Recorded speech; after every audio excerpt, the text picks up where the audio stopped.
Alright guys, in this short video I'm going to talk about Stokes' theorem and its application to gradient fields. As we saw yesterday, we have this very useful formula called Stokes' theorem.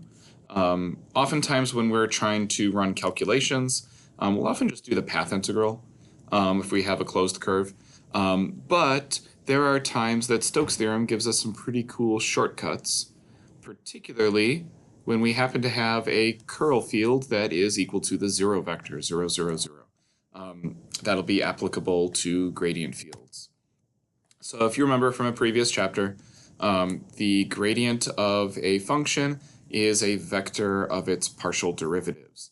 And as you guys have seen previously, one way of thinking about the gradient vector is you think of this symbol del as a vector of differential operators.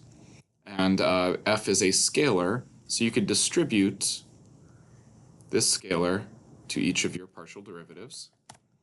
And you get the standard definition for the gradient. Now remember in previous chapters we talked about functions of two variables, f of x, y, and we had a whole bunch of analogies where we talked about, hey, f of x, y is a surface, you can think of it like a mountain. You can think of the gradient vector as a compass that points in the direction of greatest initial increase. And if you were to follow your gradient vectors, you would go uphill until many times you would reach a local maximum. There's obviously other behaviors that can happen, but in our best case scenario, we keep following these gradient vectors and we form a gradient trajectory and we go in the direction of greatest initial increase, and we often end up at a local maximum. Now we could do the same sort of scenario for an f of x, y, z. Now you don't want to think of that as a surface because that would be a hypersurface living in 4 dimensions, kind of hard to picture. And so what I want you guys to think about is I want you to think of f of x, y, z as a temperature function. And so kind of imagine that you're swimming in a swimming pool with scuba gear on, and some of the water is hotter and some of the water is colder. Well, f of x, y, z would give you your temperature at any given point in that swimming pool. And if you follow the gradient vector, well, that's a 3-dimensional vector that'll point in the direction of greatest initial temperature increase. So following the gradient compass in this scenario would get you to like a little local hotspot, or there's other behaviors that can happen, right, if you don't have any local hotspots or if there's a saddle point. But in general, you like to think of those gradient vectors as hopefully eventually leading you to a local temperature maximum. In Mathematica, you can use find maximum to identify these little hotspots. You could also use a 3D gradient field, though those are kind of hard to picture and hard to work with. All right, moving along, in the 2-variable case, when we have a vector field of x, y, if we are testing that vector field is in fact a gradient field, we first make sure we have no singularities. And then we look to see if the rotation of the vector field is equal to 0. Essentially, a gradient field is irrotational. Well, the case for a field of x, y, z, a vector field that depends on 3 variables, a 3D vector field, we need to be irrotational in 3-dimensional space. So our new criterion is that the curl of the vector field has to equal the 0 vector, 0, 0, 0. Never say just equals 0. Either say that we are equal to the vector 0, 0, 0, or you could write out the 0 vector. Here's a nice little proof of it. It's pretty straightforward. You start with a function f of x, y, z, compute its gradient. If you use just the standard definition of the curl and you find the curl of that gradient field, you'll see if you take this 3 by 3 determinant down here, you're going to get the 0 vector, 0, 0, 0. We have a couple useful theorems. That's what I'm going to wrap up with today. In the 2-variable case, we knew that the net flow of a gradient field along a simple closed curve is equal to 0.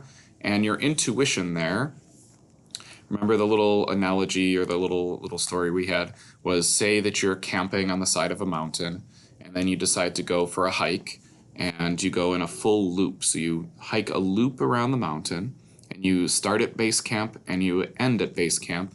Your net change in altitude is equal to 0. That's your intuition for that. Guess what? We have the same theorem for this scenario, The net flow of a gradient field along a simple closed curve in 3 dimensions is also 0.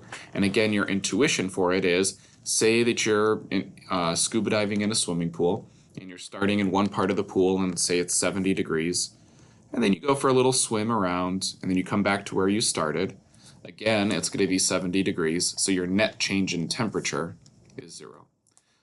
One fair question to put onto a midterm, though, would be to ask you to prove that the net flow of a gradient field along a simple closed curve in 3D is equal to 0. That would be a fair question on a midterm, on a quiz, on a test, whatever.